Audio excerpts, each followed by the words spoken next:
Okay, let's move straight to doping now. That's an issue that will never end, but this one is about something really good that will be coming up in 2018 Winter Games, talking about the Pyeongchang in South Africa, where for the first time, where the Games is obviously going to be having an independent drug testing authority. It's called ITA. That's what the IOC is putting together to ensure that, well, whatever happens, it's going to be free of any doping. You can't say it's going to be free of it. To tackle, I think that's the best way to put it. Yeah, because anybody who wants to cheat will still attempt to cheat. To deal with yes, yeah, I think doping that's the main essence. Among competitors. It's a brave move by the IOC, a very brave move. Before 2016, they've been the one in charge. Yeah. And this one is for efficiency. Yeah. They want to try, this is the first time IOC is doing this. They want to try this and see where it's going to take them. Independent, like you said, Independent Drugs Testing Authority, the ITA, they're going to put it in place. And it's going to be independent in every sense of the word. The IOC will answer off. It's all about efficiency, Cecilia. And the plan is to just ensure that everybody is on a level playing field. That nobody gets. I think it's a sad story and a sad commentary that someone wins a tournament or a competition, and 2 years later you discover that he spiked the system. It wasn't fair to the guys that came second and third. Competed fairly. You allowed. That's why so you took their moments away from them. You know, took the glory, the national anthem alone of your country. You understand? You're going to return the prize money and the other thing. But that moment, you know, just being at the podium, you know, you're listening to the national anthem. You know, another interesting thing that somebody brought up recently. You say somebody has spiked the system, you should return. How many medals have been returned?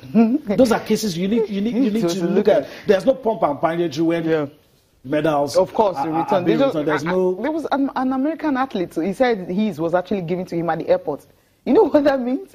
I think I need to ask Blessing. She has gotten a silver because, you know, from the Beijing 2008 upgraded to silver and all that. So that's another opportunity. I mean, more than 100 positive cases have emerged. Some of us still call Usain Bolt nighttime Olympic champion. You know, he's not sinking in yet. He's not 9 anymore. He's lost 1. Because even when you return those, when you return these things, it doesn't still help. And that's why I think this is a taking the shine off good move.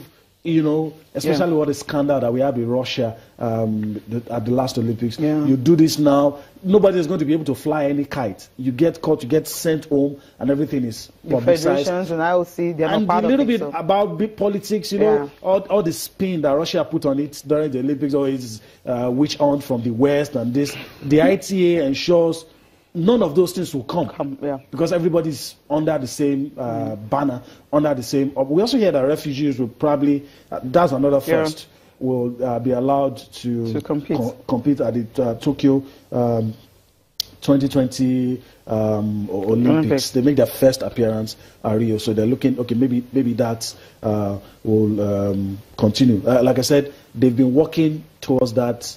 ITA, they've been working towards it a long time. I don't know if there's going to be a coalition course with WADA.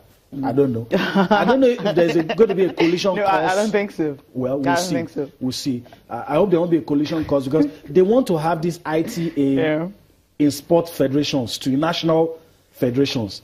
That means it's not controlled by the country. Like for Nigeria now, you have some guys. Anybody's not going to call them. You wouldn't even know them. I think maybe another thing, they might just be anonymous, but doing their job. Because what they're saying, they just have the independent. They represent the IOC, not the country. Their loyalty is to the integrity of the sports, not to IOC, nor the federations, or anyone, or the country. I think that's perfect. Okay, let's listen to Richard Budget now talking about that, and also Mark Adams talking about the spokesperson of IOC. You know how they intend to include refugees at the Tokyo 2020 Olympic Games. This will be in place for the Olympic Games in Pyeongchang, and if there is delays and it's not in place, then the preliminary independent testing authority will be there in Pyeongchang to make sure that doping control is independent of the IOC in Pyeongchang. We will assist it, but it will be under the authority of the Independent Testing Authority. I can confirm that the responsibility for doping control programme at the Pyeongchang Games will be passed to the Independent Testing Authority. The resources of the IOC will be there at their disposal, and myself and my team and the legal team, etc., if they're needed, because, as was pointed out, this Independent Testing Authority will really only just have been created. The work for the IOC on refugees continues. We will even strengthen our efforts in two ways. We are already discussing a potential refugee Olympic team for Tokyo 2020. And we want to strengthen our efforts with the United Nations, in particular with the UNHCR, in refugee camps around the world.